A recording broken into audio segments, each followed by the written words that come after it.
Assalamualaikum warahmatullahi wabarakatuh. Perkenalkan, saya Nida Ulasmi, NPM 2103050076, kelas PGSD 2C. Di sini saya akan menjelaskan mengenai struktur pemerintahan di Indonesia setelah amandemen. Setelah bahkan sebelum amandemen, pemerintahan Indonesia tertinggi adalah Undang-Undang 1945. Struktur pemerintahan Indonesia terbagi menjadi dua, yaitu pemerintahan pusat dan daerah. Persamaannya adalah sama-sama memiliki lembaga-lembaga seperti lembaga eksekutif, yudikatif, dan legislatif. Lembaga legislatif yaitu DPR, MPR, dan DPD bertugas untuk merancang undang-undang. Kemudian ada lembaga yudikatif yaitu MA, Mahkamah Agung, MK, Mahkamah Konstitusi, dan KY, Komisi Yudisial, bertugas untuk mengesahkan atau membatalkan rancangan undang-undang dan menguji undang-undang. Kemudian ada lembaga eksekutif yaitu Presiden, Wakil Presiden, dan para menteri, bertugas untuk menjalankan undang-undang dan merancang undang-undang bersama legislatif.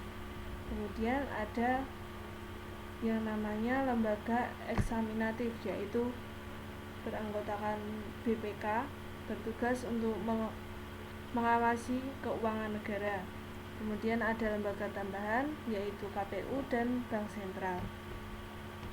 Kemudian ada pada pemerintahan di daerah. Yang pertama yaitu pemerintahan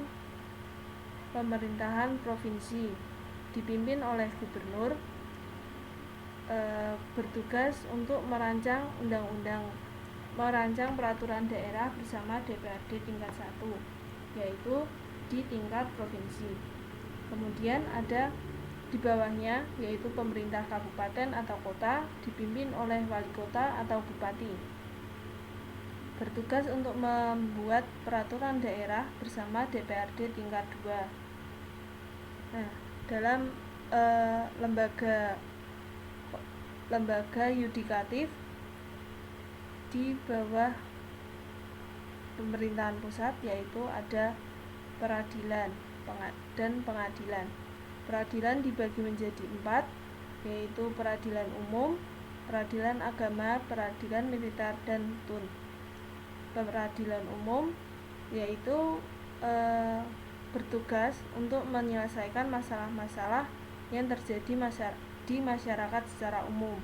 Kemudian peradilan agama bertugas untuk menyelesaikan kasus-kasus atau seperti perceraian, kemudian ada wakaf, dan lain sebagainya. Selanjutnya ada peradilan militer. Peradilan militer bertugas untuk menyelesaikan masalah yang terjadi karena pelanggaran yang dilakukan oleh anggota militer. Dan terakhir adalah peradilan tun. Tun merupakan singkatan dari Tata Usaha Negara. Peradilan tun ini bertugas untuk menyelesaikan masalah yang ada di Tata Usaha Negara.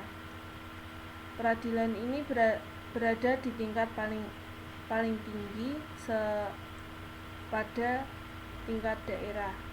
Selanjutnya di bawahnya ada pengadilan tinggi. Pengadilan tinggi ini juga dibagi menjadi 4, yaitu umum, agama, dan militer, dan tun.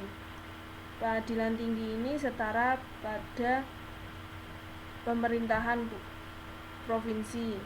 Kemudian di bawahnya ada pengadilan negeri, juga memiliki pecahan kelompok ini, umum, agama, militer, dan tun. Pengadilan negeri ini setingkat dengan tingkat kabupaten atau kota. Sekian dari saya. Bila ada salah kata mohon maaf. Wassalamualaikum warahmatullahi wabarakatuh.